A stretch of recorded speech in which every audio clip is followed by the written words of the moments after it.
it controls the whole hormonal pathways of women, and it talks to all the organs down the thyroid and the ovaries, and it's this awesome, highly complex network which runs the whole female hormonal balance and reproductive capacity and capability. Allergies, different allergies affected me. I started to experience different allergies where, therefore I had to end up having a skin test.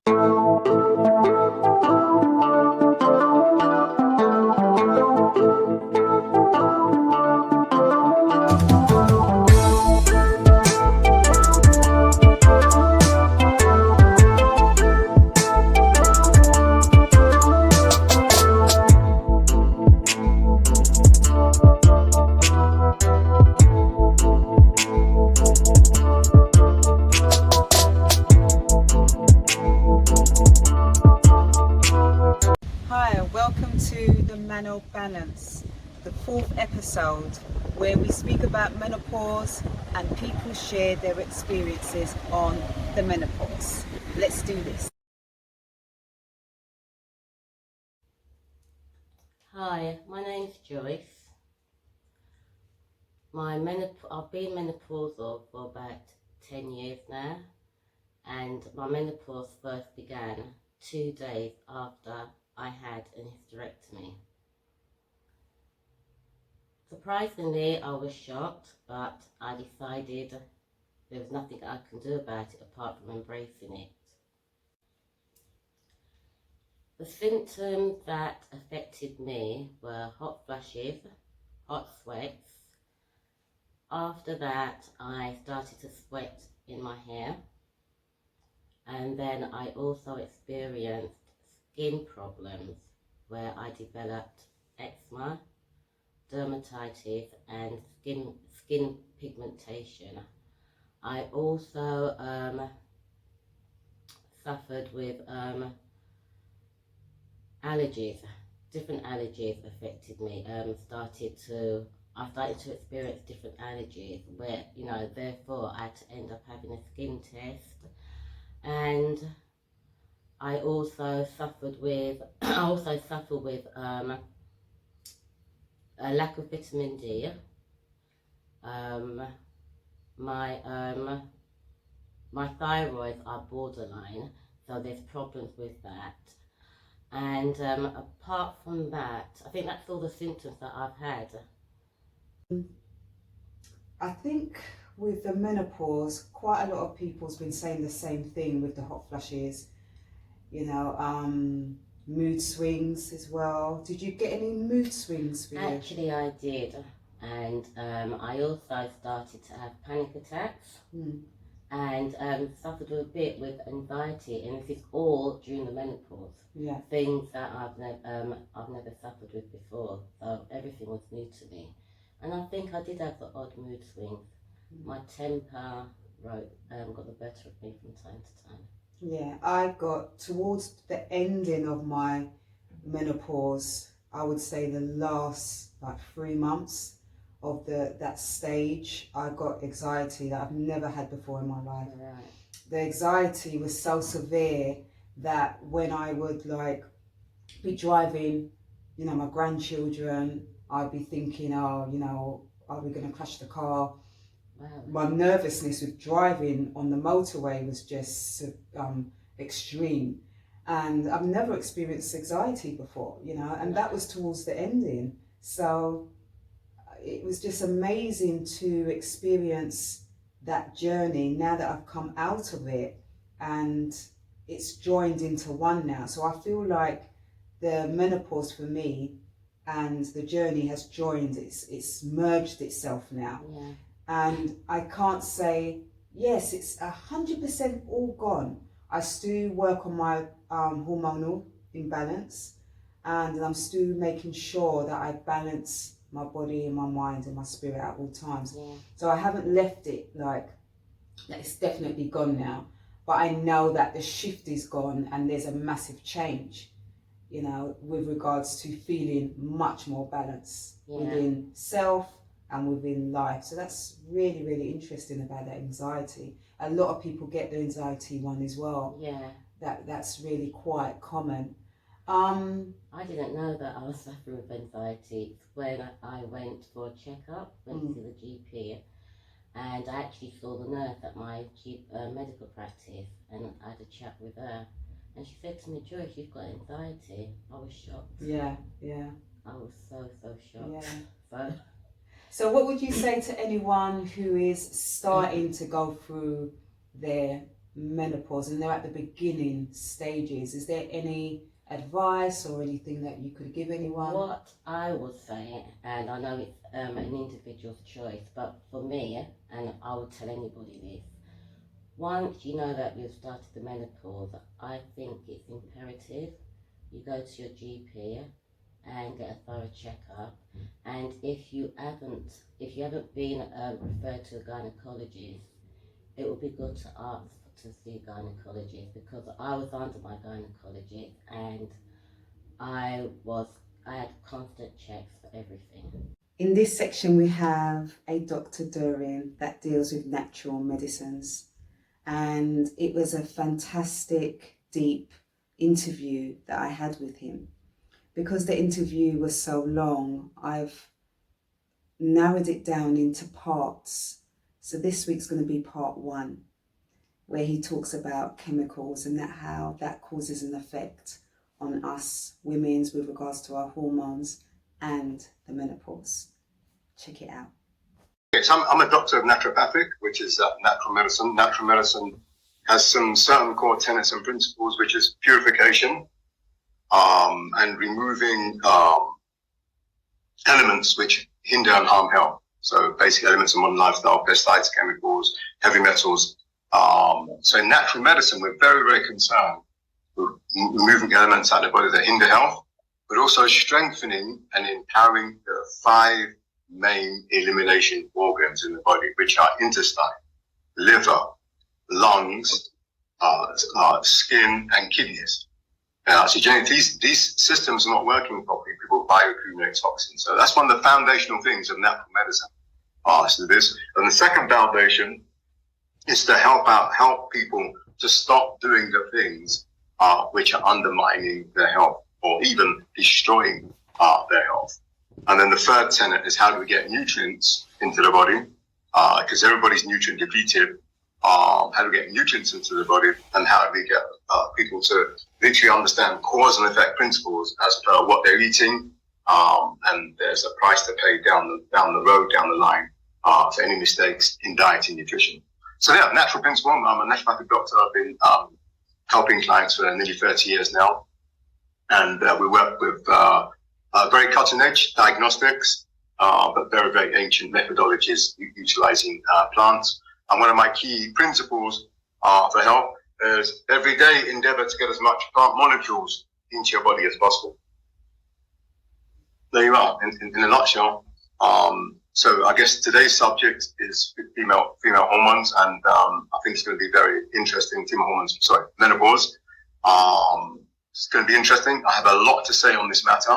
I've seen a lot, and I've not really had a chance to express some of the things that I've seen and understand, and some of the unnecessary suffering that people go through. So hopefully this interview will be very enlightening and can really help people, many people, in fact.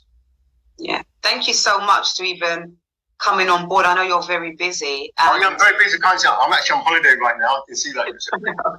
I'll just come out. I'm going to have my dip in the sea as soon as we finish. So I'm quite dedicated. Even on holiday, I'll come to this interview. and we know that he's really there because the background's moving. Oh, so I love that. Yeah.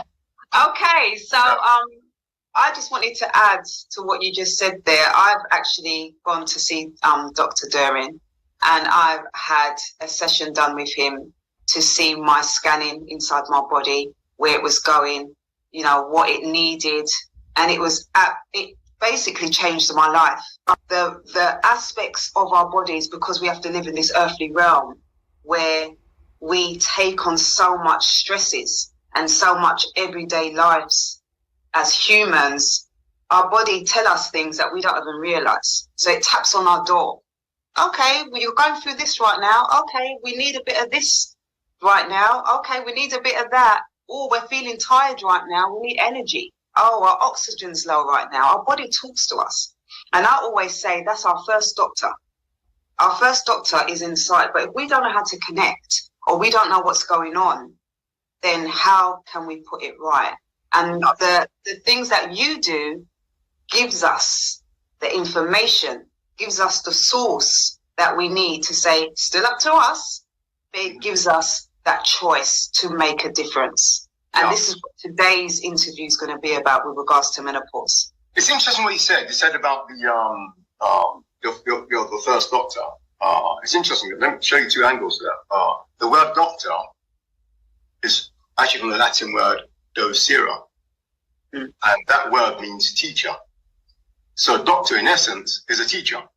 So when you go and see a doctor, the doctor's supposed to teach you why you have the problem and teach you the steps, strategies, information, knowledge you need to exit that problem. Okay, so a lot of times people come to me, so have you seen a doctor? I think you went to see a doctor. No, you didn't see a doctor. Okay, because if you saw a doctor, you'd understand your problem and what to do about it. And what's interesting, because you said your first doctor is inside. It's you talking to you from inside. Now, when we have that experience, what do we call that? Intuition. Look at the two words, intuition. So the teacher within. Okay? So intuition is never wrong, as you know. Anyone's got to 30, 40 years old, they've learned the lessons, often painfully, that the inner teacher intuition is never wrong. Just we choose to ignore it at our cost. So what's happening? The intuition, the teacher within, is always telling us what to do with regards to health. And it's very fascinating. Well, I say something since we're doing with that female issue, I think 70% at least of my clients are female. And I often wonder, why is this? Why don't have more male clients? I see more male clients coming now in the last few years, but I got to the point of, could it be really true? Could women really be smarter than men? I thought, no, that's not it. No, forget that. But anyway, yes. Because women seem to have a deeper respect or connection to their intuition, the teacher within. So women tend to listen to the signs and signals and information the body's bringing forward. Well, what we do as men, we brush it off, say, hey, I've got dollars to earn, I've got things to do, and I'm busy. I'll do that later. That will sort itself out. A lot of times men will suppress the intuition, the teacher within. That's why a lot of men need a woman in their life who's connected to intuition. Her intuition is actually working for the man as well. You see, a couple of man's blind spots. So there's a problem with male health. Males do not listen, or they ignore, or they shut down the intuition with regards to health. You see, women are more likely to listen to that intuition. But having said that, to balance it out, I think women have a deeper aspect of intuition, or the intuitive faculty is actually more enriched and developed and probably stronger in females. And one reason why is that the whole reproductive system is possibly the most advanced system in the whole of creation. So we're talking about the endocrine system, which starts in the hypothalamus in the brain, and it controls the whole hormonal pathways of women, and it talks to all the organs down the thyroid and the ovaries, and it's just this awesome, highly complex network which runs the whole female hormonal balance and reproductive capacity and capability. Now, to make that more interesting, it's cosmic. Why do I say that? Because that's aligned with lunar or moon cycles. So every woman has a lunar connection or moon connection. So this is vibrational energy, which is transcended down through the pituitary gland in the brain, which is the master gland that runs all hormones in the body. So we're talking about some extremely complex biotechnology. So it takes 24 hormones to line up within a very narrow time frame, which is 2 days in a month, let's say one day this cycle, so max 4 days a month, in which there's a narrow window before women can conceive. So it's very, very interesting. So back in the day, doctors, you go for a hormone test, a doctor would do called a hormone panel. There's 24 hormones. Now they don't do that, and they only do maybe 2 or 3 hormones, 3 or 4 hormones, major hormones. Because it's so complex, they haven't got the time, the funding, or even the modern doctors don't have the training to really understand and stuff. It's very, very fascinating how conception works. And we've got the moon, mind-body alignment. So it's actually just so complex. It's actually mind-boggling more the people that we even get born. You see, there's such a complex system. But that complex system is subject to disorder. And the biggest disorder today impacting females are chemicals. Chemicals in the water, chemicals in the food, and chemicals in the pesticides. Now, I want to touch on something here which links to puberty, menstruating life, reproductive life, and post that, menopause and post-menopause. Now, excuse me, as the biggest problem that women bring on themselves is clean freak syndrome.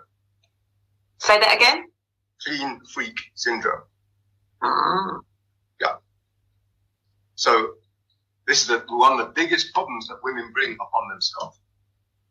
Okay, let me explain. Okay, yes, we love a clean freak. We want a clean house. We love you ladies, keeping the house nice and clean. Left to us, it'll be a dump, right? Things upside down, nothing gets clean up. But here's a challenge. You've got a clean house. Here's a challenge. What are you cleaning it with? Okay, so you go into, in fact, if you go into the average home, and you tell me you've got hormone problems, you have 7-day periods, you tell me infertility problems, you tell me you're going to have bloating, well, I'd like to come into your house. I'd like to come into your kitchen. I'd like to open a cupboard under the kitchen sink, and I'm going to see a large part of the problem. And it's called Domestos, Daz, Beach, Fairy, Persil, or whatever all these brand names that they have, and they still make all the modern ones are. These are the ones we grew up with. But so people are using all these cleaning products, which are hyper toxic. Almost every single cleaning product, including bleach, there's any Jamaicans, I know Jamaican females love bleach. So people using bleach, chemicals, cleaners, sprays, antiperspirants, air fresheners, clay, this is total insanity. Why? Because all of those chemicals, which are man-made chemicals, by the way, all of them are what's known as endocrine disruptors.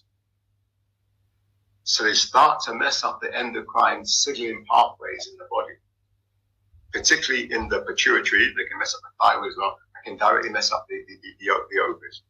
So when you spray something in your house, you use this biological wipe, cleaners, but even the soaps, the laundry detergents, are some of the worst, because you're actually now wearing this chemical and receiving nanoparticular absorption through the skin. And the worst of that is the fabric conditioners. These are hyper toxic chemicals that bioaccumulate in the body and cause havoc. It's called endocrine disruption. Endocrine system does not want chemicals. It wants plant molecules to work with, not man-made chemicals. Now the problem most of these endocrine disruptors, most of them, this is mind-boggling. I'm still trying to get my brain around this after discovering this many, many years ago. Most man-made chemicals in their biochemical makeup are almost identical to estrogens. Do the research. Most man-made chemicals, be they cleaning product chemicals, metabolites, isolates, pesticides that they're spraying on food, most of them are biochemically, they are synthetic estrogens. There you have it. this week's episode of the Menobalance. I hope you got something from it. Until next time, love and peace.